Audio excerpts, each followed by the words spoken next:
할렐루야, 사랑하는 성도님들 또 반갑습니다. 주 안에서 평안하시지요? 오늘도 우리에게 주시는 그 주님의 말씀을 통해서 우리 영혼이 소생케 되시는 하루가 되시기를 바랍니다. 오늘 우리가 묵상할 본문은 예레미야 4장입니다. 하나님은 하나님을 떠나서 범죄한 이스라엘을 향해서 회개를 촉구하고 계십니다. 그리고 회개하지 않았을 때 주어질 임박한 심판의 상황을 선지자를 통해서 예언하여 주십니다. 저는 오늘 1절부터 4절의 말씀을 중심으로 하나님께 회개하는 자세는 어때야 하는지를 좀 묵상해 보려고 합니다. 오늘 본문은 이렇게 시작합니다. 여호와께서 이르시되 이스라엘아 내가 돌아오려거든, 이렇게 시작합니다. 너희의 죄악에서 돌이키고 완전한 회개를 하는 자는 이렇게 행하라 말씀하시는데, 저는 네 가지로 그것을 한번 살펴보도록 하겠습니다. 우리가 여호와께 돌아오려거든 어떻게 해야 될까요? 첫 번째는 죄악을 버리고 더 이상 흔들리지 마라, 이렇게 말씀하십니다. 1절 말씀 한번 볼까요? 여호와께서 이르시되 이스라엘아 내가 돌아오려거든 내게로 돌아오라. 내가 만일 나의 목전에 가증한 것을 버리고 내가 흔들리지 아니하며, 이렇게 말씀합니다. 하나님은 우상 숭배로 하나님을 배반하고 떠난 이스라엘 백성들을 향해서 경고하시고 책망하십니다. 하지만 또 오래 참으심으로 기다리시고 또 다시 돌아오면 회개할 기회를 주시는 분이십니다. 그런데 그 회개의 첫 번째 조건은 죄악을 벗어버리라는 것입니다. 이전에 우상 숭배와 또 하나님을 떠났던 죄로부터 완전히 끊어버리고 더 이상 그것을 거들떠 보지도 말라, 이렇게 말씀합니다. 회개란 말의 진정한 의미는 죄나 잘못을 뉘우치고 또 마음을 고쳐먹는 것, 그 말로만 끝나는 것이 아니라 새로운 삶을 시작하라는 의미를 담고 있습니다.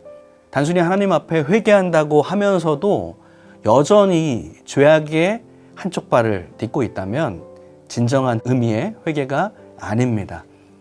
삶까지 변화되어지는 것이 바로 진정한 회개입니다. 그렇게 죄악을 벗어버리고 그것을 바라보며 흔들리지 않는 것, 그것이 주님이 우리에게 요구하시는 진정한 회개입니다. 이스라엘 백성들이 출애굽 과정 가운데 하나님의 놀라운 기적과 은혜를 경험합니다. 하지만 먹을 것이 없을 때에 무엇이라고 이야기했는지 여러분 기억하십니까? 그들이 말하기를 우리가 애굽에 살 때는 그래도 고기는 먹었었는데, 애굽에 살 때는 그래도 좋았었는데, 이렇게 말합니다. 하나님께 부르짖어서 그 애굽의 압제를 벗어나게 해달랄 때는 언제고 다시금 그 예전으로 돌아가고 싶다는 말을 할 때 하나님의 마음은 어떠셨을까요? 회개는 삶의 변화입니다.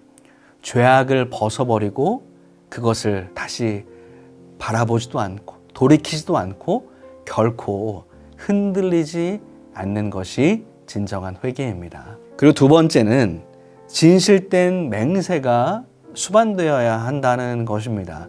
2절 말씀, 진실과 정의와 공의로 여호와의 삶을 두고 맹세하면 나라들이 나로 말미암아 스스로 복을 빌며 나로 말미암아 자랑하리라 말씀하십니다.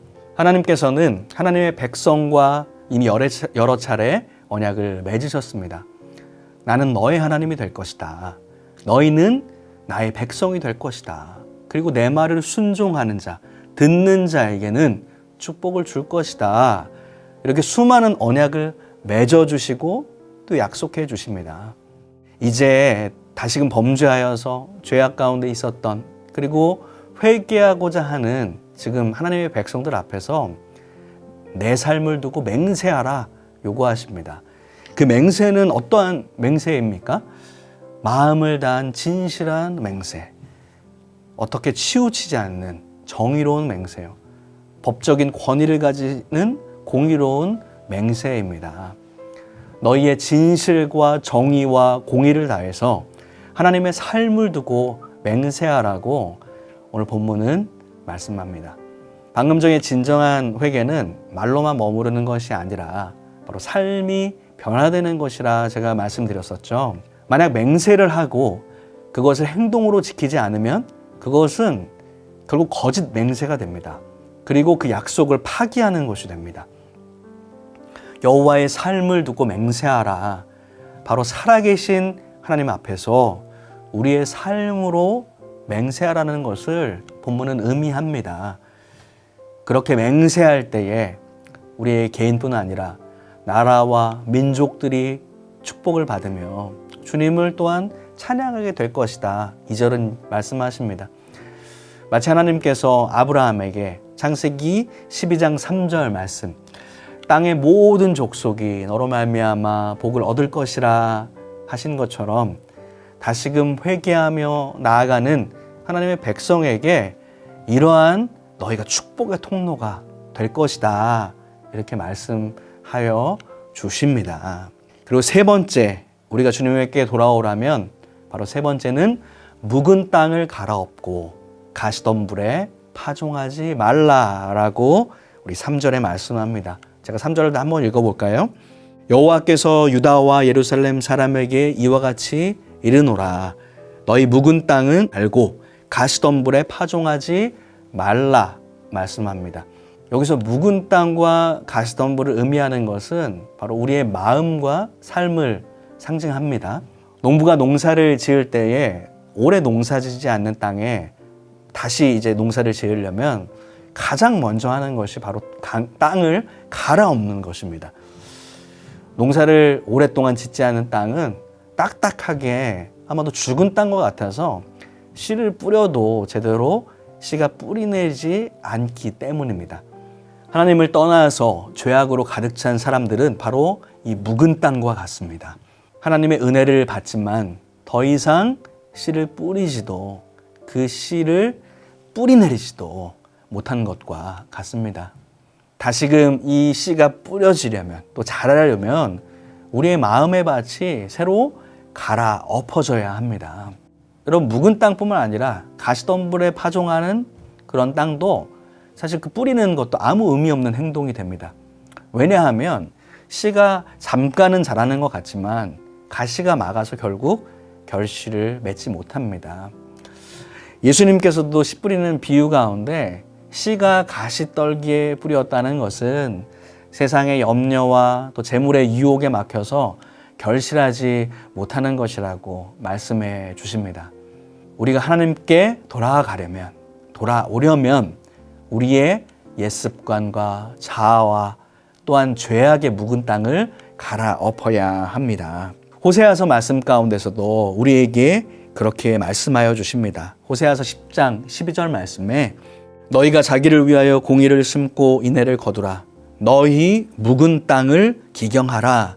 지금이 곧 여호와를 찾을 때니 마침내 여호와께서 오사 공의를 비처럼 너희에게 내리시리라. 호세아서에도 이렇게 말씀하시죠. 너희 묵은 땅을 기경하라. 갈아엎어라. 너희 죄악된 모습을 갈아엎고 다시금 하나님을 찾으라 권면합니다. 그럴 때에 주님께서 다시금 너희에게 은혜의 단비를 허락하여 주신다는 겁니다. 여러분, 그리고 마지막 네 번째, 하나님께 돌아오려면 마지막 네 번째는 바로 마음의 할례를 행하고 하나님께 속하라. 이렇게 4절에서 우리에게 말씀하고 계십니다. 마지막으로 4절 제가 읽겠습니다. 유다인과 예루살렘 주민들아, 너희는 스스로 할례를 행하여 너희 마음 가죽을 베고 나 여호와께 속하라. 그리하지 아니하면 너희 악행으로 말미암아 나의 분노가 불같이 일어나 사르리니 그것을 끌 자가 없으리라 말씀하십니다. 할례는 이스라엘 백성이 하나님의 택한 백성이요 구별된 백성이라는 것을 상징하는 행위입니다. 여기서 스스로 할례를 행하라는 것은 마음의 할례, 영적인 할례를 의미합니다. 다시금 내가 또 하나님의 구별된 백성임을 선포하고 다짐하라는 의미를 담고 있는 표현이죠. 그래서 너희 마음의 가죽, 하나님께 구별되지 못하게 하는 그 것들을 다 베어버리고 그 가죽들을 베어버리고 하나님의 백성의 자리로 다시금 돌아오라고 말씀하십니다. 오늘 이 4절에서 할례를 행하라, 마음 가죽을 베어라, 하나님께 속하라, 이 말은 모두 같은 의미입니다. 죄악을 끊어버리고 하나님의 거룩한 백성으로 그 자리로 돌아오라, 주님은 우리에게 말씀하여 주십니다. 신명기 10장 12절 말씀해 보면 이렇게 말씀하십니다. 이스라엘아, 내 하나님 여호와께서 내게 요구하시는 것이 무엇이냐? 곧 내 하나님 여호와를 경외하여 그의 모든 도를 행하고 그를 사랑하며 마음을 다하고 뜻을 다하여 내 하나님 여호와를 섬기고 말씀합니다. 그리고 16절에 말씀합니다. 그러므로 너희는 마음의 할례를 행하고 다시는 목을 곧게 하지 말라. 하나님께서 우리에게 요구하시는 것은 우리가 마음의 할례를 행하는 것입니다. 그리고 하나님께 속하여서 하나님을 경외하고 순종하는 것, 그분을 섬기는 것, 그것이 바로 하나님께서 우리에게 요구하시는 것이라고, 또 너희는 이렇게 행하라고 이 신명기서에서 또 말씀해주고 계십니다. 사랑하는 성도 여러분, 여러분은 지금 어느 자리에 속해 있으십니까? 혹시 어느새 하나님과 멀어져서 죄의 자리에, 우상숭배의 자리에, 또 묵은 땅과 같은 그런 삶을 살고 계시진 않습니까? 만약 그러하다면 다시금 주님께 돌아가시기를 바랍니다. 그리고 여호와께 돌아오려거든 주님께 진정한 회개는 무엇인지 오늘 말씀을 묵상하면서 회개의 자리로 나아가시기를 바랍니다. 말씀을 정리합니다. 여호와께 돌아오려거든 첫 번째, 죄악을 벗어버리고 더 이상 흔들리지 마라. 두 번째, 진실된 맹세와 약속이 수반되어야 한다. 세 번째, 묵은 땅을 갈아엎고 가시덤불에 파종하지 말라. 네 번째, 마음의 할례를 행하고 하나님께 속하라. 이렇게 성경은 교훈하고 계십니다. 여러분, 이 네 가지는 모두 우리의 삶과 관련이 있습니다. 진정한 회개는 말에서 그치는 것이 아니라 행동이요, 삶으로 이어지는 것임을 기억하시기를 바랍니다. 하나님은 이렇게 회개하고 돌아오는 자에게는 다시금 축복의 통로가 되게 하신다고 약속하십니다. 하지만 그렇지 않을 때에는 너에게 임할 진노에 대해서도 오늘 본문 말씀을 통해서 말씀합니다. 사랑하는 성도 여러분, 오늘 이 말씀을 묵상하면서 우리의 마음을 다시 점검하기를 원합니다.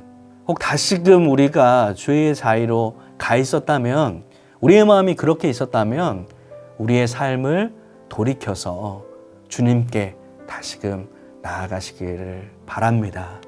그래서 다시금 주님의 언약의 백성으로서 또한 축복의 통로로서의 주님의 귀한 역할을 담당하시는 여러분 되시기를 주님의 이름으로 축원합니다. 기도하시겠습니다.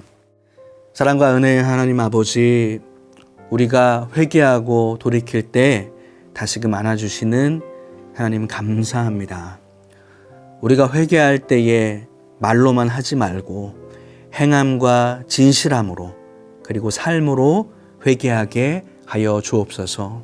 우리가 회개하되 죄악에서 벗어나 다시금 주님께 진실된 맹세로 나아가게 하옵소서. 우리의 묵은 땅을 기경하며 마음의 할례로 주님께 나아갑니다. 우리의 죄악을 용서하시고 새롭게 하여 주옵소서. 예수님의 이름으로 기도드립니다. 아멘.